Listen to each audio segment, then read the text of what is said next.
그러니까 사실 인공지능은 두 가지 원리밖에 없어요. 하나는 많은 정보를 갖고 있는 것이고, 그걸 재료로 두 번째는 인간 흉내를 내는 겁니다. 그렇죠. 근데 내가 가만히 걔를 상대해 보니까, 아, 내가 대통령 모실 때 내가 대통령이 인공지능이었구나. 제가 5년 모시면서 노무현 대통령 칭찬을 정말 한 번도 들어본 적이 없습니다. 정말로 한 번도. 그건 역시 이제 두 대통령한테 본 거거든요. 네. 두 분 똑같아요. 아, 알려주는 거, 가르쳐주는 거. 아. 그걸 되게 좋아하시고, 그러기 위해서 공부를 하세요. 공부가 한자어가 만들 공자에 아비부 스승부를 그렇더라고요. 쓰잖아요. 네네. 이제 그게 아비나 스승을 만드는 거예요. 그러니까 가르쳐주고 알려주는 사람이에요. 이끄는 사람이에요. 이분들은 정말 공부의 본 뜻에 맞게 공부를 하신 거죠. 그렇게 본 뜻에 맞게 하면 그게 즐거운 일이 돼요. 지금 몇 권이나 읽으시는지 궁금했어요. 지금 50권 읽고 있어요. 네? 독서법 책을 50권 샀어요. 50권 쌓아놓고 이게 이제 통섭이 됩니다. 융합이 되고. 예, 안녕하세요. 정혜승입니다. 오늘도 정혜승의 브릿지, 책과 작가님과 독자님과 구독자님과 우리 모두를 연결하는 브릿지가 되어서 좀 탐험을 해보도록 하겠습니다. 오늘 모신 분도 사실 제가 늘 감탄하지만 저희 팀 섭외 능력이 아주 역대급입니다. 대통령의 말과 글을 다듬는 일에 시작해서 전 국민의 말과 글을 다듬는 공부 멘토다라고 소개를 드릴 수 있을 것 같아요. 강원국 작가님, 안녕하세요. 예, 안녕하십니까. 네. 이렇게 소개하니까 정말 전 국민의 선생님이 되신 듯한 느낌이 있습니다. 아니, 이게 글쓰기만 가르치고 하다가 사실은 공부에 대해서, 이 강원국의 진짜 공부. 이게 정말 뭐랄까, 아무나 쓸 수 있는 제목이 일단 아니고요. 공부에 대해서 이렇게 각 잡고, 이게 이제 사실은 학생들부터 성인 저 같은 사람들한테까지도 제가 글쓰기는 선생님한테 배워서 이제 공부했다라는 느낌을 가끔 받았거든요. 근데 이제 공부에 작심하고 멘토가 되셨는데. 아니, 제가 쭉 지금 이제 살아오면서, 제일 많이 그래도 접했던 게 공부 아닌가. 그러니까, 아니, 우리 학교를 다 다니잖아요. 우리 다 그렇죠. 초월, 중고, 네네. 뭘 쭉. 그리고 사실 우리 졸업하면 공부 안 해요. 저도 안 했죠. 안 했는데, 이제 공부를 해야만 모실 수 있는 이제 분들을 모셔야 됐고, 그분들이 다 공부 중독자들이었거든요. 김대중 대통령, 노무현 대통령 그러셨고, 이제 쉬운 넘어서는 직장에서 잘리고, 공부를 해야 밥 먹고 살 수 있는 상황이 돼서 다시 50살부터는 이제 공부를 하게 됐죠. 그러다 보니까 뭐 계속 그래도 제일 많이 했던 게 공부가 아닌가. 인생을 공부로 치우고 있다는 게 사람을 잘 만나서, 리더를 잘 만나서라고 하셨는데, 네. 사실 이 책, 이제 개정판으로 사실 다시 나오면서 네. 제가 질문이 너무 인상적이었던 게, 처음에는 사람들에게 공부는 왜 할까로 출발을 하셨다라고 하는데, 지금 우리가 하고 있는 공부가 맞는 걸까? 이거 괜찮나? 라고 질문이 그새 바뀌셨다는 얘기가 나옵니다. 사실 약간 가슴이 서늘해지잖아요. 지금 우리 정말 모두가 너무나 열심히 공부하는 학생들도 있고, 말씀하신 대로 성인이 된 다음에도 자기 개발 열심히 하시는 분들도 있고, 공부를 계속 하는데, 이 공부 괜찮아? 맞아? 라는 질문을 던지셨어요. 그러니까 이제 아마 공부를 제일 많이 하는 나라일 거래요. 우리 많이 하죠. 네. 조찬 모임 가서도 공부하고, 그다음에 야간에 무슨 그 바쁜 분들이 무슨 최고위 과정, 최고위 과정 뭐 이런 것들 해가지고 진짜 막 많이 공부 하고. 열심히 합니다. 뭐 학생은 말할 것도 없고. 저도 이제 그렇게 학창 시절을 보내고 그렇게 지내왔는데, 제가 이제 직장을 막상 이렇게 이제 잘리고 어떤 나를 이제 재구축해서 이제 새롭게 살아가야 될 이제 상황이 됐는데, 그때 뭔가를 써먹으려고 하다 보니까 그동안에 해왔던 공부는 별로 효용이 없어요. 그럼 그동안에 뭐 어떤 공부했냐? 말하고 쓰는 공부가 아니고 읽고 듣는 공부를 했죠. 선생님 말씀 듣고, 교과서 읽고, 참고서 읽고, 누가 읽으라는 책 읽고 듣는 공부를 했습니다. 그리고 경쟁하는 공부를 했어요. 남보다 더 점수를 높이는 경쟁하는 공부. 협력하는 공부가 아니고 남과 더불어서 같이 하는 공부가 아니고 각자 도생. 그래서 각자 공부를 해서 남을 이겨야 되는 공부를 사실 했고 직장에서도 그리고 주로 이제 그런 과정에서 어찌 보면 내 소유를 늘리는 공부를 했죠. 내가 많은 걸 알아야 경쟁에서 이길 수 있으니까. 예. 그래서 내 소유를 늘리기 위해서 많이 읽고 들었고요. 그거면 됐어요. 그러면 경쟁에서도 이기고 뭔가 이렇게 아는 것도 많고 똑똑한 사람으로 유능한 사람으로 대접받고 직장에서는 그렇지 않습니까? 이제 그렇게 어찌 보면 공유해 주는 공부가 아니고 소유를 늘리는 이제 공부만 이렇게 해온 거죠. 그런데 이제 직장을 나오면 이제 읽고 듣는 거 잘한다고 그래서 돈 주지 않아요. 그렇죠. 네. 그리고 내 소유를 백날 늘려봤자 너 거기 이 돈벌이가 안 됩니다. 그러니까 말하고 쓰고 내 걸 나눠주고 그러면 거기에 이제 말값 글값을 받게 되고 또 그런 공부는 더불어서 같이 해야죠. 같이 할 때 시너지가 나고 오히려 더 얻는 게 이제 많은 공부인데 그러니까 50살까지 해온 공부는 이제 그런 공부를 쭉 해온 거예요. 그래서 딱 결정적으로 50살 이후에 이제 내가 뭔가 할 수 있는 게 없는 거예요. 그러니까 이 제가 그때 느낀 것은 늘 제가 이제 말씀을 드리는데 50살까지 반사체로 살았구나. 받아서 발광체가 되싸주고, 아니라 반사체로만. 받아서 네. 되싸주는. 그러니까 늘 누군가를 모시는 사람이 있었고, 내가 어딘가에 속해 있었고, 속해 있는 데서 뭔가를 받아서 되싸주고, 그 대가로 이제 월급도 받고, 자리도 얻고, 이렇게 이제 사는데, 그렇게 사는 데 있어서는 그야말로 읽기, 듣기 잘하는 필요가 있고, 이제 그러면 돼요. 근데 이제 거기를 나오면 나한테 빛을 쏴주는 사람이 없잖아요. 그러면 내가 이제 빛을 내야 되는데 그 빛을 내는 것은 읽기 듣기가 아니고 이제 말하기 쓰기인 거죠. 근데 이제 보통 사람들의 경우는 말하기 쓰기를 할 기회 자체가 별로 없지 않나요? 그거는 이제 자기가 만들어야 되는 거죠. 만들어야 되나요? 말하기 쓰기는 아니 여건이 과거에 비해서 많이 좋아졌어요. 누구나 말하고 쓸 수 있는 환경이 그렇긴 됐잖아요. 네네. 옛날에는 뭐 방송국이나 신문사에서 뭐 기회를 이렇게 줘야만. 그렇죠. 네. 지면이라도 하나 내주고 어, 코너라도 하나 있어야 나가는 거죠. 그렇죠. 그런데 네. 지금 뭐 유튜브도 할 수 있고 SNS에 쓸 수도 있고 뭐 얼마든지 저는 뭐 책 내는 환경도 과거에 비해서 뭐 이제는 독립 출판도 하고 뭐 여러 가지 형태로 말하고 쓸 수 있는 여건이 됐죠. 노무현 대통령이 당선인일 때부터 연설비서관으로 일하셨는데 처음에는 쳐다도 안 봤다 연설 쓰신 추구를 이런 에피소드가 나와요. 예. 그리고 이후에도 굉장히 겸허함이 원래 책에다가 굉장히 많이 장착하신 편이긴 하지만 꾸짖음을 들으면서 글을 쓰셨다라고 했는데 어떤 지적을 받으셨는지 그리고 노무현 대통령님의 공부는 어땠는지 좀 여쭤보고 싶습니다. 일단은 그분을 이제 처음 뵌 게 그 인수위 첫날이었고요. 그러니까 이제 당선자 신분으로 이제 처음 일을 시작한 첫날 이제 거기 당선자의 연설을 쓰러 이제 청와대에서 파견을 나갔고요. 처음 대면을 이제 아침 시간에 대통령님이 이렇게 당선자께서 이렇게 화장하실 때 앞에 거울을 보고 하실 때 저는 뒤에 서서 이제 거울을 통해서 저를 처음 보셨고요. 그 처음 눈빛이 그 되게 그 불신하는 눈빛. 예? 너를 못 믿겠다. 네가 어떻게 내 글을 쓴다고 여기를 왔냐? 네가 나를 아냐?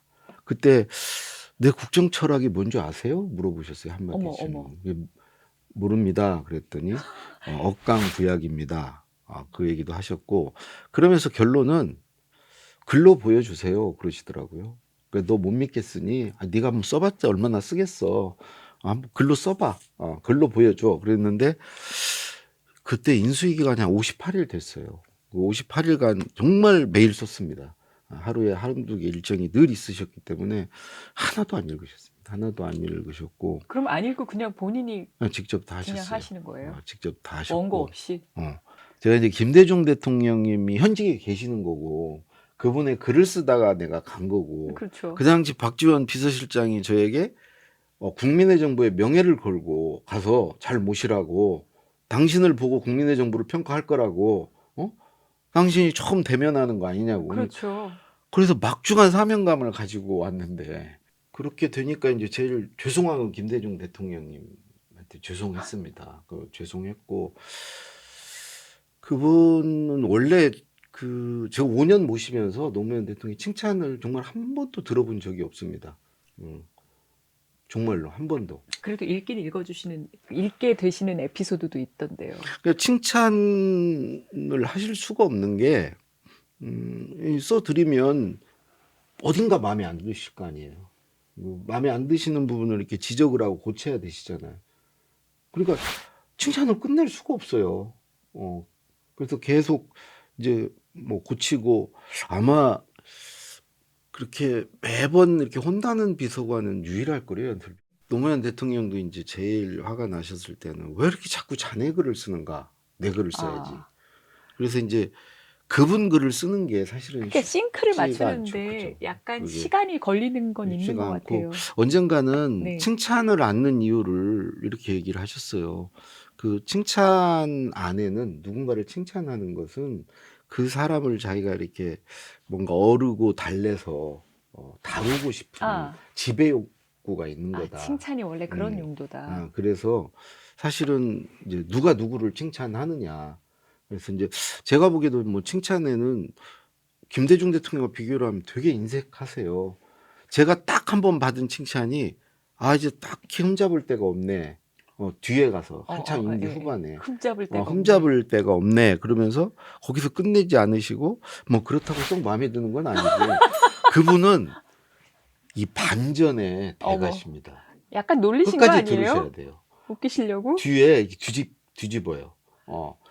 그러니까 뒷말이 진짜 진심이에요.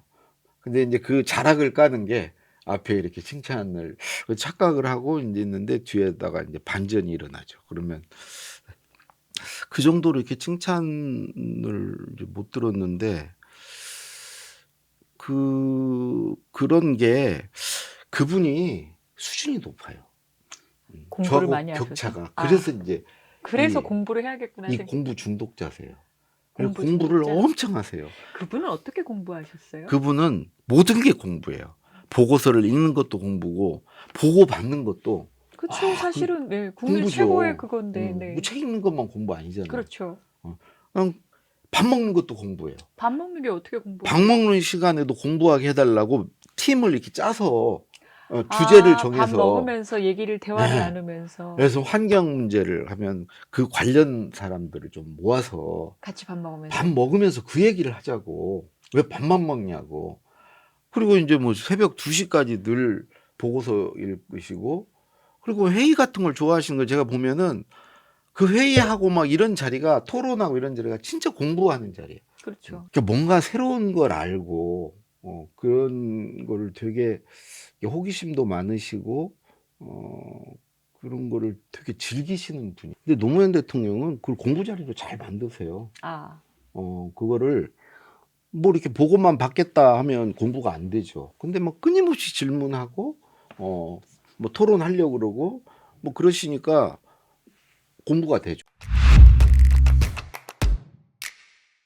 말을 갑자기 하루아침에 잘하게 되신 건 아니실 테고 공부가 쌓여서 말을 잘하게 됐다? 이게 지금은 달변가이신데요.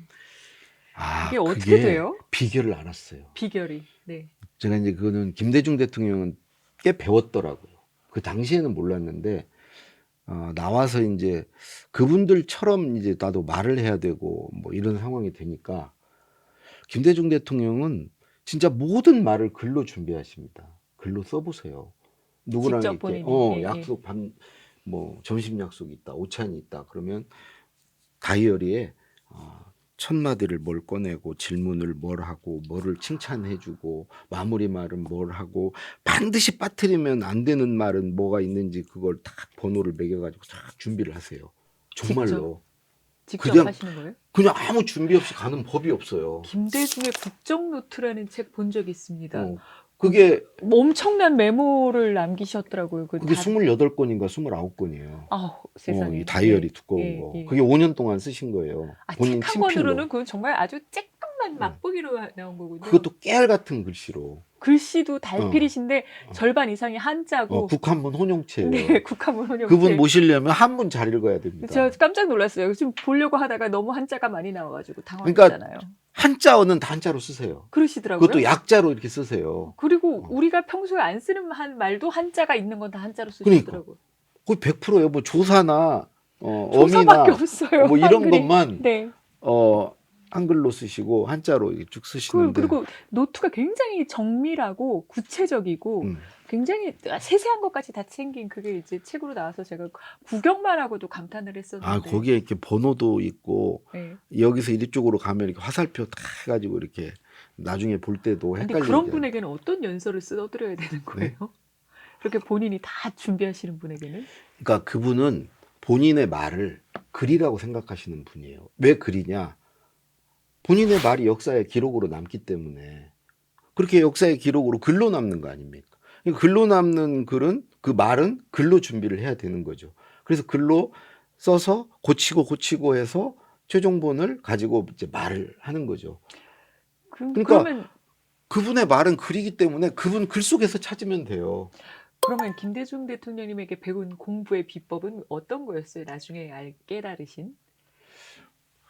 우선 첫 번째는 뭔가를 좀 다각도로 봐야 되는구나. 다방면으로 생각을 해야 되는구나. 한 면만 보면 되지 않는구나. 여러 면을 봐요. 그분은 무슨 말을 하실 때도 늘 세 가지를 생각한다고 했어요. 첫 번째는 이 말이 지금 필요한가? 이 자리에서. 두 번째는 이 말을 해서 내가 얻는 게 뭔가? 세 번째는 이 말을 안 하면 무슨 문제인가? 왜 이 세 가지를 생각해 보냐면 굳이 이 말이 이 자리에서 필요가 없고 이 말을 해서 얻는 게 없고 이 말을 안 해도 문제가 안 되면 안 하는 거예요. 그럼에도 불구하고 이 말이 필요하거나 이 말을 해서 내가 얻는 게 있거나 그럴 때는 이제 말을 하는 거죠. 그래서 이제 이렇게 다각도로 생각하는 거, 그거를 첫째, 둘째, 셋째 이렇게 정리하는 거, 그거는 제가 이제 이런 강의 시작하고 말하면서 늘 몇 가지로 얘기합니다. 그게 김대중 대통령의 방식이에요. 그래서 이제 다각도로 생각하는 게 있고, 네. 이분은 또 늘 그 자기 생각을 한 문장, 한마디로 늘 정리하는 습관이 있으세요. 그러니까 뭔가를 공부를 할 때, 뭐 책을 읽을 때도 한 꼭지의 글을 읽으면 딱 덮고 그걸 한 문장으로 이렇게 정리하고 그 내용이 뭐였다. 그러니까 이제 뭘 여쭤봐도 그거 내 생각은 이거다라고 딱 말씀을 하시죠. 그게 이제 평소에 몸에 배 있으신 거죠.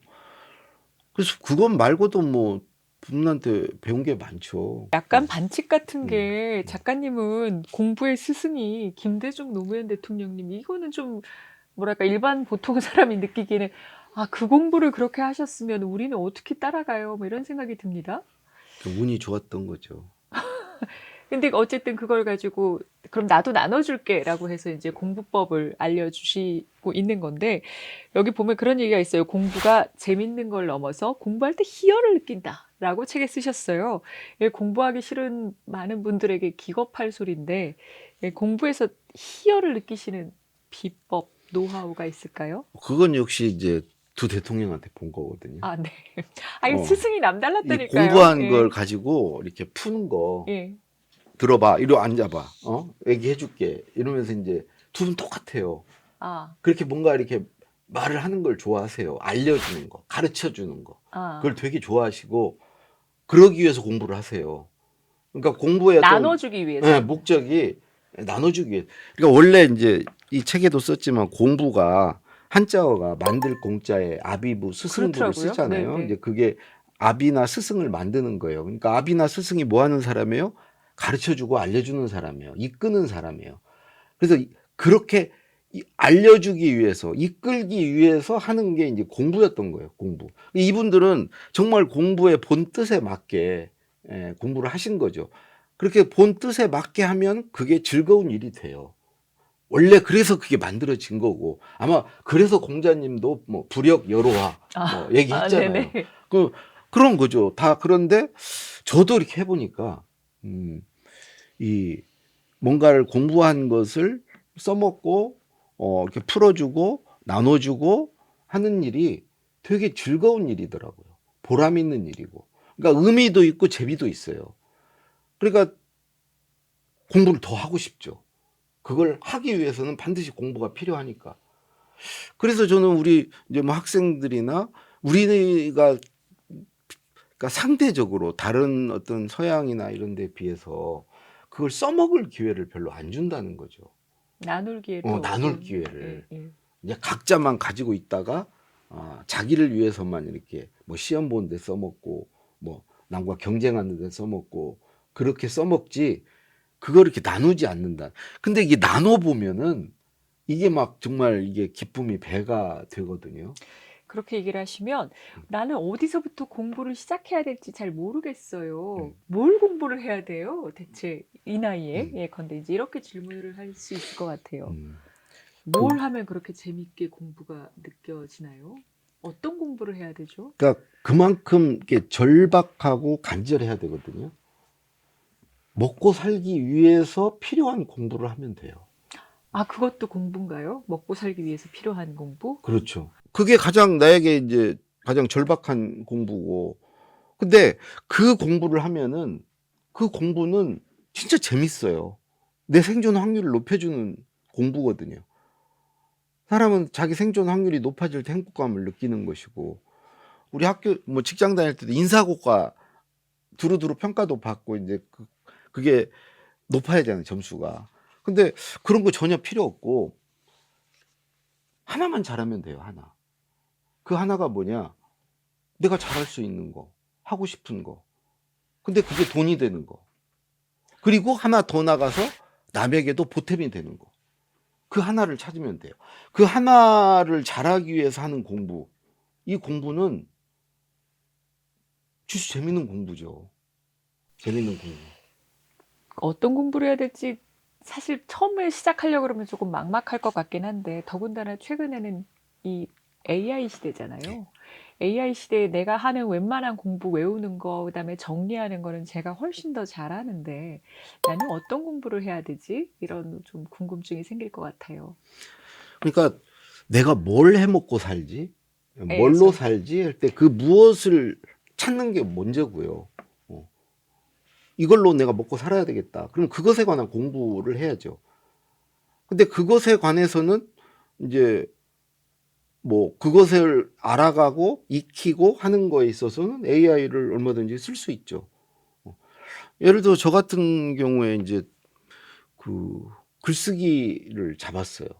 그 보면 챗GPT가 그 강원국처럼 써봐라 그랬더니 정말 더 잘 쓰더라 이런 에피소드가 책에 나와서 이게 아무나 할 수 있는 건 아닙니다. 나처럼 써봐라고 했을 때 그게 다 나오는 건 아니지만 어떻게 강원국처럼 제가 쓰더라? 작년 말까지는 챗GPT 도움, 인공지능 도움을 전혀 안 받았습니다. 이 책에는 전혀 인공지능으로부터 나온 건 하나도 없어요. 하나도 없어요. 하나도 없어요. 걔한테 뭐 내가 뭘 이제 뽑아낸 게 없어요. 그때는 쓰질 않았기 때문에.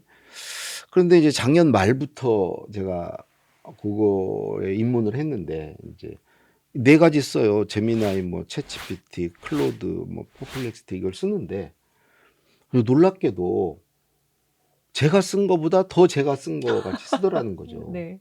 저를 저보다 더 잘 알고 있더라는 거죠. 뭐 그건 그럴 수밖에 없어요. 제가 그동안에 쭉 써왔던 책을 걔는 다 갖고 있는 거고 익히고 있는 거고 그 안에서 쓴 글들의 어떤 내 글의 어떤 특징이라던가 어떤 공통 분모를 내 어떤 패턴을 완벽하게 지금 파악을 해서 내 흉내를 내는 거 아닙니까? 그러니까 사실 인공지능은 두 가지 원리밖에 없어요. 하나는 많은 정보를 갖고 있는 것이고 그걸 재료로 두 번째는 인간 흉내를 내는 겁니다. 그렇죠. 그죠? 그게 인공지능이죠. 뭐 자연지능 흉내를 내는 거죠. 근데 내가 가만히 걔를 상대해 보니까 내가 대통령 모실 때 내가 대통령이 인공지능이었구나. 대통령 머릿속에 갖고 계신 거 아니면 말씀해 주시는 거 그걸 평소에 계속 모아요. 인공지능 같이. 수집을 다 하고 정보를 그걸 정리를 하고. 계속 모으고 완벽하게 대통령 흉내를 내야 돼요. 아, 그잖아요. 그렇네요. 그래야 대통령이 내가 드린 글을 가지고 써먹을 거 아니에요.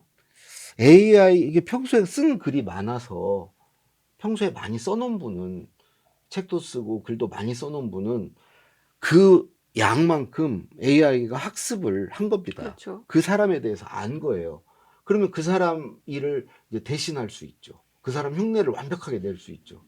그 사람이 쓰라는 글, 뭐 하라는 일, 이런 것들을 그 사람이 한 것처럼 훨씬 더 흉내 낼 수가 있죠. 근데 평소에 글을 안 썼어. AI에게 뭐 보여준 게 없어. 그럼 AI가 나를 모르죠. 모르면 내 일을 대신할 수 없죠. 또 하나는 저는 글을 걔랑 상대를 해보니까 글을 잘 쓰던 사람이 더 잘 쓰게 만드는 도구지 글을 못 쓰는 사람을 잘 쓰게 만들어주지는 못하는 도구다. 정말로 그렇습니다.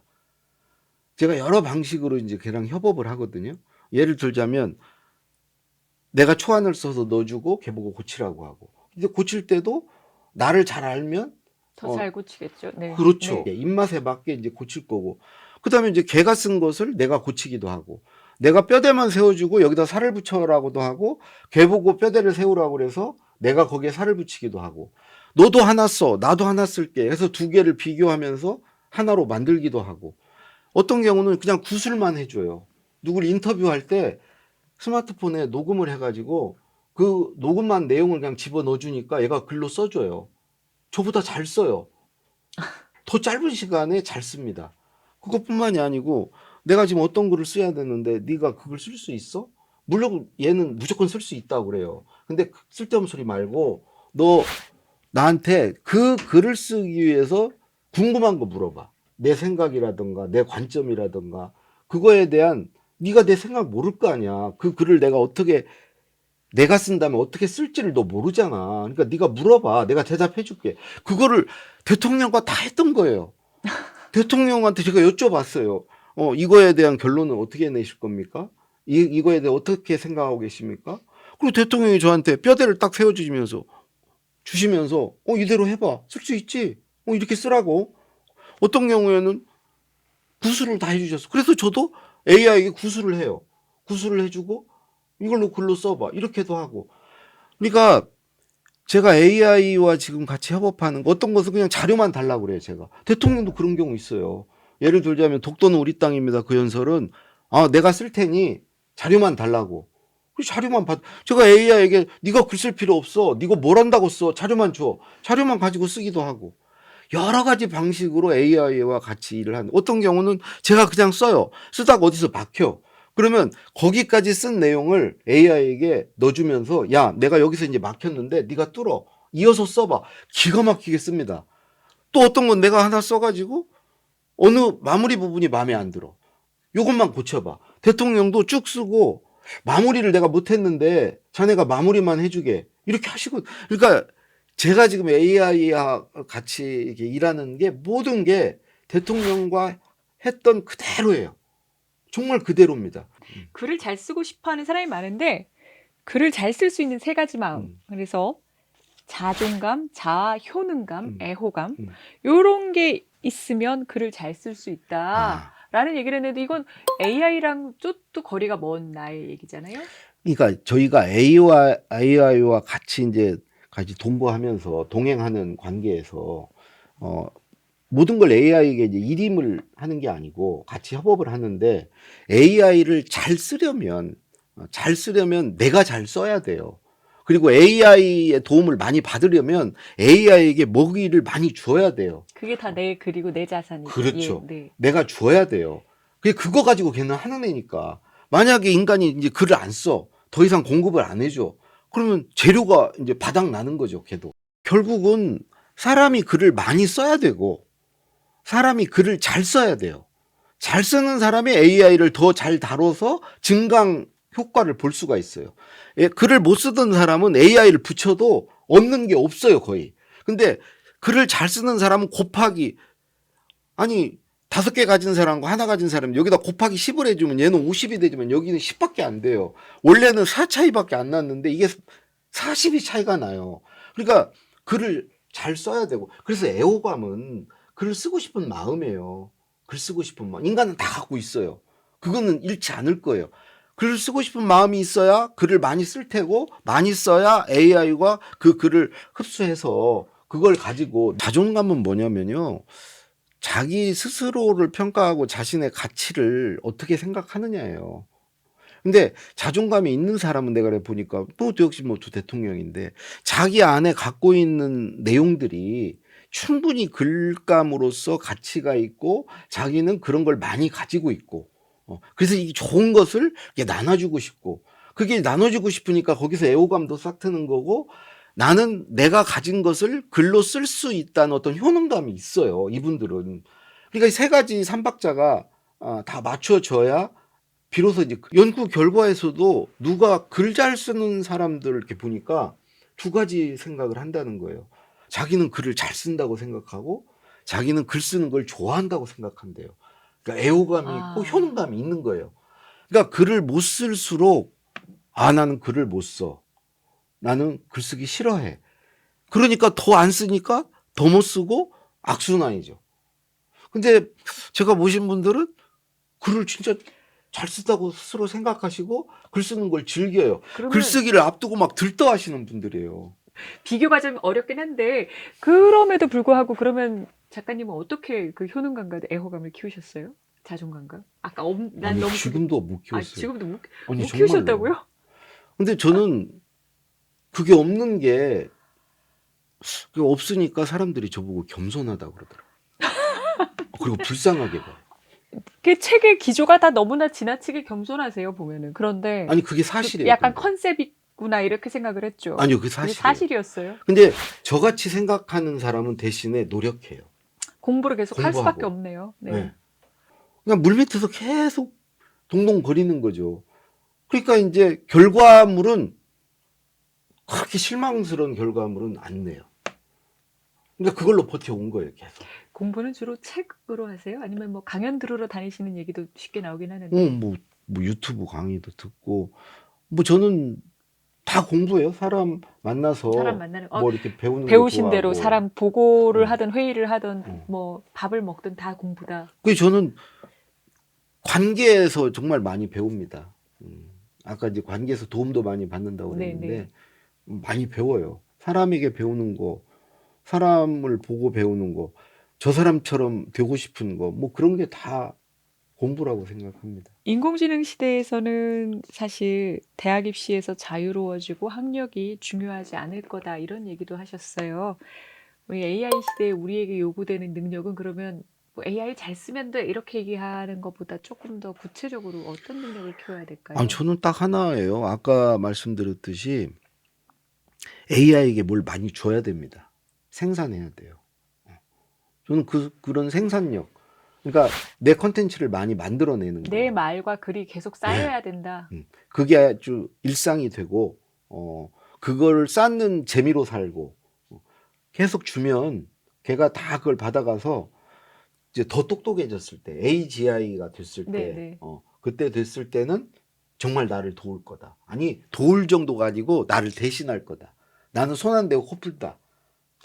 이게 어떻게 보면 손 안 대고 코 푼다고 어떻게 보면은 나의 일자리는 나의 쟤가 나보다 더 똑똑하고 나보다 잘하면 나의 고용주가 나보다는 쟤를 더 선호하지 않을까 이런 아니죠. 불안이 내가 있죠. 없으면 걔는 의미가 없어요. 그러니까 나는 그 걔를 통해서 내가 증강되는 거지 걔가 나를 대체하지는 못해요. 이건 약간 자신감이신데요. 그런 불안감을 느끼는 사람들이 꽤 많거든요. 내 것을 지가 가져가서 뭔가를 만들잖아요. 그 주인은 누구냐? 저예요. 대통령이 저한테 이렇게 쓰라고 쭉 얘기를 해주고 그걸 받아서 그걸 재료로 내가 써서 그분께 드렸다. 그 드린 게 그게 주인이 누구예요? 대통령이에요. 이거 내가 준 거 아니야. 나로부터 나간 거 아니야. 그게 너를 거쳐서 다시 나한테 돌아왔을 뿐이잖아. 이거 내 거잖아. 당연히 소유권을 주장할 수 있죠. 그게 사실이 그분 것이고 마찬가지로 AI 관계에서도 내가 준 게 있으면은 AI가 한 게 내게 됩니다. 어디 가서든 내 거라고 자신 있게 당당하게 얘기할 수 있고 돌려받을 수 있어요. 내가 AI가 만든 거지만 일단은 내가 주는 사람이 되어야 되는 거죠. 그렇죠. 그게 다른 사람한테 나누는 것뿐만 아니라 AI에게도 내가 계속 줄 수 있는 사람. 그렇습니다. 그래서 서로 상호 보완적으로 이렇게 윈윈할 수 있어야지 바다만 먹기만 하면 안 된다. 네 공부 계속 하라나요 결국은. 공부를 계속해서 걔한테 내 공부한 결과를 계속 줘야 됩니다. 말하고 써서. 그래서 걔가 그거를 많이 가지면 이제 내 흉내를 내고 나와 같이 나를 대신해서 뭘 할 수가 있는 거죠. 자, AI를 잘 쓰는 법에 대해서 지금 막 공부를 함께 하고 음. 계시는데 쓰면서 유의해야 될 점도 음. 좀 알려주시죠. 이제 첫 번째는 그 예를 들어 같이 글을 쓴다면 그냥 일임하면 안 된다. 아, 우리가 직장에서 일할 때는 위임이 참 좋은데 절대 AI에게 맡기면 위임하지 안 마라. 된다. 낚이지 마라. 그리고 네. 두 번째로 주는 대로 다 받으면 안 된다. 취사 아. 선택을 해라. 아하. 그리고 세 번째 주제, 그러니까 결론, 어떤 핵심 메시지, 그 글에서 말하고자 하는 바, 그거는 내가 정해줘야 된다. 그것조차 걔한테 물어보고 하면 안 된다. 그리고 제가 이제 또 하나 그 걔한테 받는 것 중에 저는 이제 4개를 쓰거든요. AI 4개를 쓰는데 그 4개 중에 받아보면 똑같은 질문을 하고 4개를 받아보면 그 중에 2개나 이렇게 어떨 때는 3개가 똑같이 답하는 게 있어요. 네. 그건 AI 답이에요. 그거는 AI스러운 거예요. 저는 아. 그건 다 지웁니다. 안 받습니다. 그건 네 거고. 아니 우리 보면은 4개 중에 3개가 같은 대답을 하면 저것이 정답에 아, 가깝다. 저는 오히려 아니다. AI 쓴 거 들키잖아요. 아, 네. 그래서 그거 안 하고요. 그 다음에 저는 4개 어느 한쪽에 치우치지 않아요. 그래서 4개를 같이 다룹니다. 그래서 4개를 막 섞어요. 아. 그러면 어느 하나도 지 거라고 주장을 못 해요. 이거는 재미나이 내가 준 건데 라고 할 수 없게. 말할 수 없게. 결국은 자기 주도적으로 모든 건 내가 그렇죠. 주도권을 갖고서 내가 핸들링 하는 거예요. 내가 하고 내가 시사 다. 선택하고 핵심 메시지도 내가 짜고. 그렇죠. 그러나 그걸 네가 놓으면 안 돼요. 그 주권을 놓으면 이제는 노예가 됩니다. AI에. 업무 주권, AI 음. 사용 주권이라는 게 또 생기는군요. 그렇죠. 네. 그래서 그럼 얼마든지 가능한 거예요, 인간이. 그 주도해 나가고 학습이 필요합니다. 공부도 계속 필요하고. 걔한테 이제 먹이를 계속 주는 거, 그게 제일 중요하고요. 네. 이제 지금은 독서법의 책을 이제 6월까지 써야 돼요. 그러면 독서법 저희 조금 알려주십사 지금. 네. 그 독서법도 이제 대통령께 배운 건데 한 10가지 이상 얘기할 수 있어요. 네. 첫 번째 통독입니다. 훑어보기. 네. 두 대통령은 다 이걸 쫙 전체를 그냥 이렇게 훑어보는 거, 이거 되게 좋아하세요. 책을 딱 새 책을 이제 읽기 시작하면 우선 전체를 쫙 이렇게 뒤까지 훑어봅니다. 두 번째는 그러다가 이제 어디 딱 잡히는 거 완독을 보다는 발췌독 쪽. 김대중 대통령 완독 쪽이 가까운데 주로 이제 필요한 부분만 어찌 보면 이제 좀 더 능동적인 독서죠. 발췌독합니다. 그다음에 이제 세 번째는 이 병렬 독서를 해요. 책상에 한 권만 있는 게 아니에요. 지금 뭔 읽고 있어요? 그러면 서너 권을 읽고 있어. 이거 읽다가 요거 읽고 막 이렇게 그 얘기가 있어서 지금 몇 권이나 읽으시는지 궁금했어요. 지금 50권 읽고 있어요. 네? 독서법 책을 50권 샀어요. 50권 쌓아놓고 50권을 넘나들면서 메뚜기처럼 5, 6월에 메뚜기처럼 계속 옮겨다니면서 이게 보통 한 3-4권을 내가 지금 읽고 있어요를 기대했는데 50권을 50권 이렇게 하면 이게 이제 통섭이 됩니다. 융합이 되고 연결이 되고 그다음에 이제 그분들 보면은 이걸 파생 독서라 할까 연쇄 독서라 할까 한 책을 읽으면서 그 책에서 이제 다음 책이 궁금한 그렇죠. 네네. 참고 문헌 네, 보고 네. 다음 책 읽고 다음 책 뭐 이런 식의 독서도 하시고 뭐 반복 독서 한 권을 이렇게 한 번 읽고 끝내지 않고 뭐 주기적으로 또 읽는 것도 하시고 사색 독서 김대중 대통령은 한 꼭지 읽으면은 읽은 시간만큼 생각해요. 그래서 읽은 내용 중에 뭔가를 뽑아내요. 그것을 메모해요. 메모 독서고 수집 독서고 반드시 읽은 거에서 뭔가를 뽑아냅니다. 지금 말씀을 듣고 보니까 두 대통령님을 모시면서 거의 수업료를 내셨어야 돼요. 월급을 받는 게 아니라 그렇죠. 공부 많이 하셨어요. 아니 그 노무현 대통령이 자네는 이렇게 여기서 많이 배우는데 월급도 받아가나? 그 얘기를 하셨어요? 정말 하셨어요. 진짜 독선생 아닙니까? 독선생. 그렇죠. 어디서 1:1 그러죠? 과외. 네. 예. 그래서 뭐 감사하죠. 근데 저는 그냥 이 목차 독서 좋아하고요. 목차 독서. 목차부터 한번 쫙 보고 목차 가지고 상상합니다. 목차 보고. 상상을 먼저 해요. 책 내. 목차는 책을 책이 없어도 뭐 온라인 서점에 가면 목차는 다 공개돼 있으니까 이 목차가 좀 이제 내용을 궁금하게 만들고 그러면 그렇죠. 상상하게 만들고 네. 그다음에 이제 목차에 글감들이 많이 있지 않습니까? 그렇죠. 이런 내용으로 나도 써봐야 되겠다. 그다음에 저는 뭐 그 테마 독서라고들 얘기하던데 내가 지금 뭐 예를 들어서 말하기 이 책을 써야 되면 말하기 책을 집중적으로 몇십 권을 읽습니다. 그다음에 저는 전작 독서도 뭐 그 전작주의라고 뭐 해서 아, 한 네. 작가를 그, 집중적으로 이 읽는 작가 너무 좋으면 그 음. 전작 계속 찾아 그래서 읽어가는. 뭐, 네. 뭐 한강 작가 것도 다 읽었고 뭐 신영복 선생 것도 다 읽었고 이제 전작을 다 읽는 거죠. 완전 이렇게 세트로. 저는 이제 그런 게 도움이 돼요. 왜 그러냐면 전작 독서를 해서 한 작가의 문체를 내가 이제 흉내내게 되고 문체를 흉내 내신 적이 있으세요? 저도 모르게 아마 뭐 유시민 작가 흉내도 내고 있고 신영복 선생 흉내도 내고 아, 있고 뭐 그러신가요? 그럴 거예요. 노무현 대통령님과 김대중 대통령님의 문체는 어떻게 달라요? 일단 노무현 대통령에 비해서 김대중 대통령이 예, 문장이 더 좀 길죠.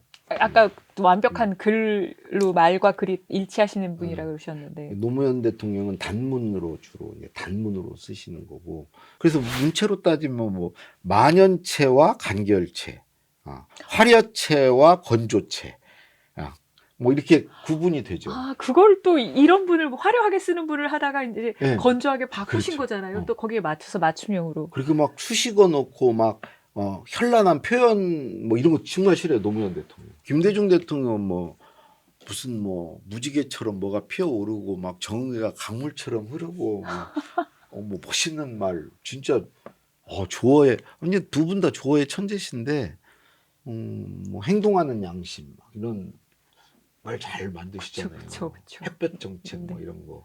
햇볕 노무현 정책. 대통령도 카피라이터예요. 그런 말 잘 만드시는데 그 좀 다르죠. 그러니까 어찌 보면 내용과 표현이라고 그럴 때 김대중 노무현 대통령은 내용 쪽에 이제 방점이 있고 김대중 대통령은 표현도 신경을 쓰시고 김대중 대통령은 설명이고 노무현 대통령은 설득이고 아, 글의 어떤 전반적인 기조가 거기에 맞춰서 글을 바꾸신 거잖아요. 그러니까 이제 바꾸기까지 엄청 혼났죠. 아, 노무현 대통령. 왜 자꾸 이렇게 쓰나? 어쨌든 되게 행운이시게도 그 우리 시대의 리더들만 모시고 일을 해오셨는데 이 시대의 리더는 어떤 덕목을 가지면 좋겠다 이런 것도 남다른 생각이 있으실 것 같아요. 제가 지켜본 바로는 세 가지 필요한 것 같아요. 통찰, 식견, 안목. 죄송한데 통찰과 식견과 다 비슷한 것 안목이 같죠? 네. 그냥 나는 다르게 혼자 그냥 머릿속으로 내 나름대로 개념 규정을 해요. 그러니까 통찰은 이런 거죠. 보이지 않는 걸 보는 거죠.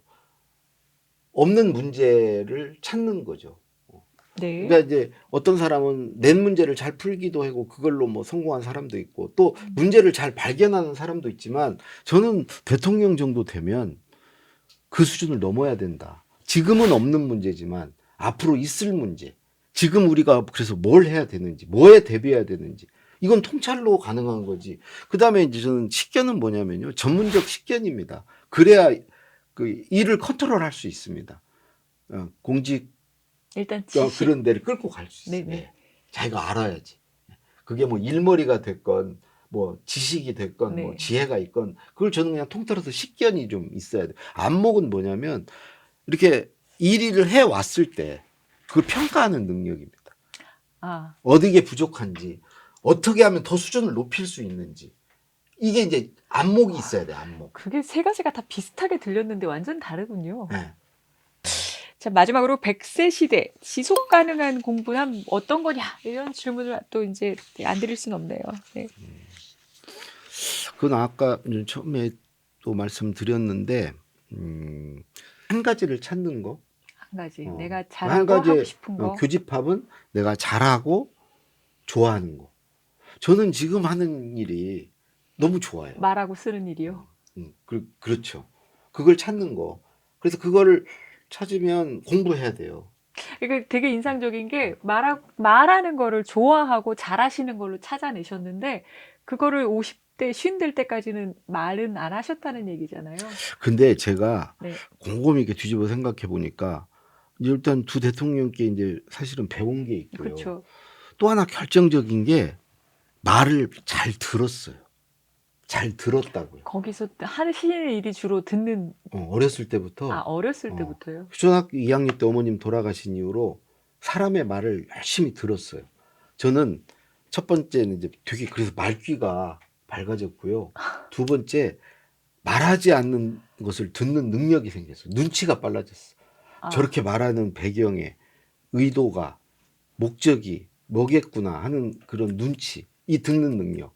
그다음에 저는 세 번째는 나한테 말하지 않는 것도 저는 듣습니다. 이 사람이 저 사람한테 말하는 거 늘 신경을 곤두세우고 늘 들어요. 통찰이 생기셨군요. 그런 게 도움이 많이 되는 것 같고 네 번째는 저한테 싫은 소리 하는 거 저는 다 듣습니다. 사람들이 듣기 싫어하는 말. 누가 막 자기 자랑을 해, 불평을 해, 나한테 쓴소리를 해. 이거 다 듣기 싫어하잖아요. 저는 그런 소리를 잘 들어요. 잘 참고. 다섯 번째는요. 네. 내가 싫어하는 사람의 말도 듣습니다. 내 반대편에 있는 사람. 다른 사람들은 그걸 못 참더라고요. 요즘 좀 됐어. 그렇죠. 듣기 싫어. 네. 근데 저는 들어요. 잘 듣습니다. 잘 듣는 게 중요하다고 생각해요. 말하는 데 있어서 평소에 잘 들으면 말할 자격이 생깁니다. 들어주는 사람이 생겨요. 아니 자기 말 잘 들어줬는데 이제 내가 말하면 그때는 이제 자기가 또 잘 들어줘요. 그래서 그럼 말할 기회도 좀 생기고요. 그래서 저는 일단 말을 잘하고 싶으면은 잘 들어야 된다. 왜 잘 들으면 말 잘하는 사람들 어떤 저의 롤 모델도 있고 이제 그런 사람들한테 배우는 것도 있고 그 사람 막 흉내도 내고 내가 그 사람을 본받기도 하고 그러면서 점점 말을 잘해지는 것 같아요. 그 사람을 모방하면서 잘 듣는 게 중요합니다. 그리고 잘 들으면 아는 것도 많아지잖아요.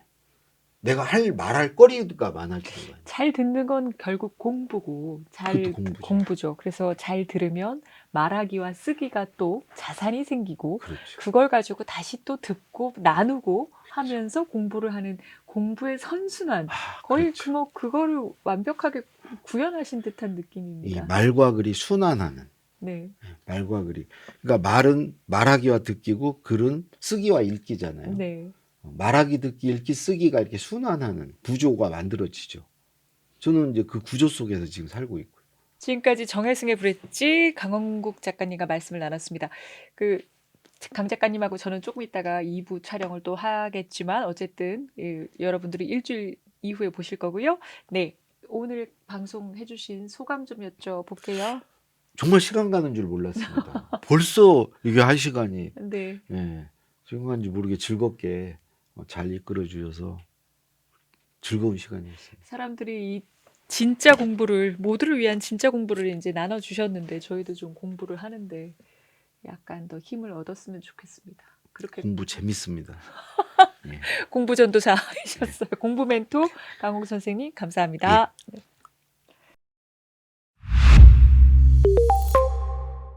남은 건 책밖에 없다. 오늘도 책 한 권 소개해드리겠습니다. 여러분들은 어떠신지 모르겠는데 저는 최근에 사랑에 대한 이야기를 잘 못 봤어요. 그 마지막으로 읽은 소설이 그 박상영 작가님의 대도시의 사랑법을 보면서 사랑 이런 거였지 이런 생각을 했고 그해 여름 손님이라고 그 콜미 바이 유 네임 원작 소설 보면서 아 사랑 이렇게 절절했어 이런 생각을 했는데 얼마 전에 누가 이제 이것은 연애에 관한 이야기다라고 해서 책을 읽기 시작했어요. 네, 오늘 소개해드릴 책은 우는 나와 우는 우는이라는 특이한 제목의 에세이입니다. 저는 이게 소설인 줄 알고 읽기 시작했어요. 연애와 사랑 이야기. 그런데 읽다가 깨달았죠. 이게 논픽션 에세이구나. 본인이 직접 겪은 일로 하은빈 작가님이 쓰셨고요. 중증 장애인 남자친구 우를 만나서 우는 나와 우는 그러니까 우가 남자를 부르는 이름이고요. 이 두 사람의 연애 어떻게 이제 정말 사랑에 빠져드는 과정과 헤어지는 과정까지 굉장히 아름답습니다. 일단 하은빈 작가님 글을 너무 잘 쓰시고요. 예, 감탄했어요. 근데 글보다 놀라운 건 그 문장도 유려하지만 내 마음이 어떤지, 지금 우리 사랑이 어떻게 진행되고 있는지 그것을 정말 그 파고들면서 계속 질문을 이어가요, 스스로. 그러니까 저는 제 마음을 그렇게 깊이 있게 들여다본 적이 있었나 싶을 정도로 그 사랑하는 사람의 마음을 쭉 들어가서 네, 문장 좋고 사랑에 대해서 다시 한번 생각하게 해주는, 그리고 그 장애인과의 사랑에서 장애인의 애인이 할 수 있는 그 역할, 돌봄, 이런 문제들이 어쩌면 우리가 이제 관계를 맺을 때 그 개인의 그 개인이 할 수 있는 일과 사회에서 조금 더 받쳐줘야 되는 일은 어디까지인가, 이런 생각도 하게 되고요. 정말 간만에 좀 마음이 몰랑몰랑해지고, 그다음에 사랑에 대해서 한번 다시 생각해보게 되는, 추억하게 되고 그리워하게 되는 그런 책입니다. 우는 나와 우는 우는. 네, 한번 읽어보세요.